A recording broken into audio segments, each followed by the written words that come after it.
তোমাক জনা হোৱাৰ পৰাই ভালদৰে বুজি পাইছিলোঁ তুমি যে ভীষণ অভিমানী প্ৰেমী বুজি পাওঁ তোমাৰ অভিমানী অন্তৰখনৰ কথা জানিও সুধিবৰ মন যায় জানা তোমাক ইমান অভিমান কিহৰ বাবে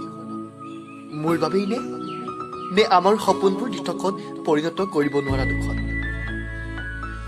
আজি ইমান বছৰে তুমি আঁতৰত থকাৰ বাবেই মুহূৰ্তবোৰত অভিমানী হৈ পৰোঁ ভাগৰি পৰোঁ প্ৰতিটো মুহূৰ্তত মই তোমাৰ কাষত নাথাকিলে কোনে বুজিব তোমাক কোনে বুজিব তোমাৰ অভিমানী অন্তৰখনক মৰম ভালপোৱাবোৰৰ মাজতেইতো অভিমানবোৰ লুকাই থাকে এদিন এনে এটা দিন আহিব য'ত অভিমান নহয়